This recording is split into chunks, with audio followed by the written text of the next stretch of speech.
प्रधानमंत्री नरेंद्र मोदी 75 साल की उम्र में रिटायरमेंट ले लेंगे, ऐसा कहना है संजय राउत का। 17 सितंबर को प्रधानमंत्री नरेंद्र मोदी 75 साल के हो जाएंगे और अब लगातार ये चर्चा हो रही है कि क्या सच में पीएम मोदी रिटायर होने वाले हैं। आज के इस वीडियो में हम आपको बताएंगे कि क्या पीएम मोदी रिटायरमेंट लेंगे या फिर वो अपने इस बैरियर को तोड़ देंगे। इसके साथ आज ये भी जानेंगे कि पीएम मोदी का सक्रिय राजनीति में बना रहना बीजेपी के लिए कितना जरूरी है।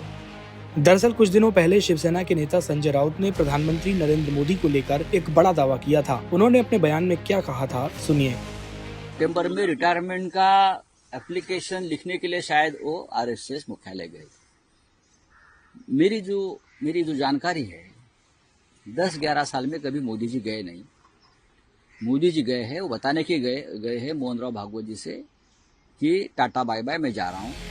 संजय राउत के इस बयान के बाद देवेंद्र फडणवीस ने उन पर पलटवार किया था और कहा था कि पीएम मोदी के रहते हुए उनका कोई उत्तराधिकारी नहीं चुना जाएगा। फडणवीस ने कहा था कि मोदी जी के उत्तराधिकारी को चुनने का कोई कारण नहीं है। मोदी जी हमारे नेता हैं। मैं चाहता हूं कि 2029 में भी मोदी जी प्रधानमंत्री हों। अभी इस पर बात करने का कोई मतलब नहीं है। हमारी भारतीय परंपरा में पिता के जीवित रहते उत्तराधिकार के बारे में नहीं सोचते। ये मुगल परंपरा है। अब सवाल उठता है कि क्या प्रधानमंत्री मोदी 75वें जन्मदिन पर रिटायर हो जाएंगे। इससे पहले आइए जानते हैं कि 75 साल से ज्यादा उम्र वाले बीजेपी नेताओं का राजनीति में क्या हुआ।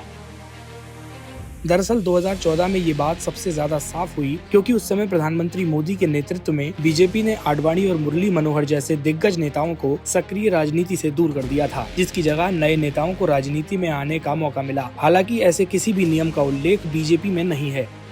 परिस्थितियां ये तय करती हैं कि बीजेपी में किस राजनेता को कितने सालों तक सक्रिय रखना है और किसे मार्गदर्शक मंडल में डाल देना है। भारत की राजनीति में कई ऐसे नेता हैं जिनकी उम्र 75 साल से ज्यादा हो चुकी है और वो उसके बाद भी सक्रिय हैं।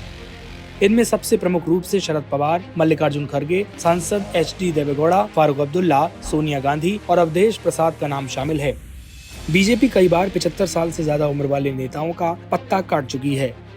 इसके कई उदाहरण 2014 के लोकसभा चुनाव में भी देखने को मिले। प्रधानमंत्री मोदी ने पीएम बनने के बाद अपनी कैबिनेट में 75 साल से कम उम्र वाले नेताओं को जगह दी। यशवंत सिन्हा, अरुण शौरी, लालजी टंडन को मंत्री नहीं बनाया। वहीं मुरली मनोहर जोशी और आडवाणी को मार्गदर्शक मंडल में डाल दिया। जब आनंदीबेन ने इस्तीफा दिया तो उनकी उम्र 75 साल थी। जब नजमा हेपतुल्ला ने इस्तीफा दिया तो उनकी उम्र 76 साल थी। पार्टी ने सुमित्रा महाजन, हुकुमदेव नारायण यादव, राजेंद्र अग्रवाल और रीता बहुगुणा जोशी को 75 साल से ज्यादा की उम्र होने की वजह से टिकट ही नहीं दिया। लेकिन अब सवाल उठता है कि आखिर संविधान में रिटायर होने की उम्र कितनी है। संविधान में लोकसभा का सदस्य बनने के लिए कम से कम 25 साल की उम्र होनी चाहिए और राज्यसभा का सदस्य बनने के लिए 30 साल की उम्र। लेकिन राजनीति में किसी के रिटायर होने की उम्र कितनी हो, इस पर संविधान कुछ नहीं कहता। लेकिन अब सवाल उठता है कि क्या मोदी को राष्ट्रीय स्वयंसेवक संघ हटाएगा। इस सवाल पर पॉलिटिकल एक्सपर्ट्स का कहना है कि संजय राउत के बयान में कोई सच्चाई नहीं है। संघ मोदी का उत्तराधिकारी तलाश रहा है। नरेंद्र मोदी को पीएम बनाए रखने की बहुत सारी वजह हैं। नरेंद्र मोदी एकमात्र ऐसे व्यक्ति हैं जो 2029 में बीजेपी को अपने दम पर जीत दिला सकते हैं। हालांकि अगर मोदी खुद इस्तीफा देने की बात करें तो ये बात अलग होगी, लेकिन ऐसा कोई संकेत नहीं दिखता। अब सवाल उठता है कि अगर प्रधानमंत्री मोदी नहीं बनेंगे तो कौन। आपको बता दें कि बीजेपी में कई ऐसे चेहरे हैं जिन्हें प्रधानमंत्री पद के लिए उम्मीदवार माना जाता है, जिसमें रक्षा मंत्री राजनाथ सिंह, गृह मंत्री अमित शाह और उत्तर प्रदेश के मुख्यमंत्री योगी आदित्यनाथ का नाम सबसे अहम है। लेकिन अभी तक खुलकर इनमें से किसी भी नेता ने पीएम बनने की इच्छा जाहिर नहीं की है। कई एक्सपर्ट्स का मानना है कि संघ कभी भी प्रधानमंत्री मोदी को हटाने की कोशिश नहीं करेगा। ऐसे में देखना ये होगा कि पीएम कौन बनेगा। लेकिन पीएम मोदी को हटाने पर उनकी पार्टी क्या कहती है। दरअसल बीजेपी के तमाम बड़े नेताओं ने कई बार ये बात कही है कि 2024 ही नहीं 2029 का चुनाव भी बीजेपी पीएम मोदी के नेतृत्व में लड़ेगी। 17 मई 2024 को रक्षा मंत्री राजनाथ सिंह ने कहा था कि मैं बीजेपी का वरिष्ठ नेता होने के नाते कहना चाहता हूं कि 2029 में प्रधानमंत्री मोदी ही होंगे। मई 2024 में जेपी नड्डा ने भी कहा था कि भाजपा 2029 में प्रधानमंत्री मोदी के नेतृत्व में ही चुनाव लड़ेगी। वहीं 5 अगस्त 2024 को गृह मंत्री अमित शाह ने भी कहा कि एनडीए सरकार न सिर्फ अपने 5 साल पूरे करेगी बल्कि 2029 में भी मोदी ही पीएम बनेंगे।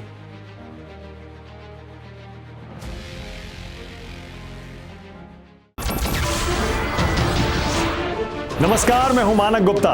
अगर आपको हमारा ये वीडियो पसंद आया हो तो इसे लाइक और शेयर जरूर करें और हाँ, हमें सब्सक्राइब और फॉलो करना ना भूलें ताकि आप देश और दुनिया की कोई खबर मिस ना करें। तो जुड़े रहिए हमारे साथ और देखते रहिए न्यूज़ 24।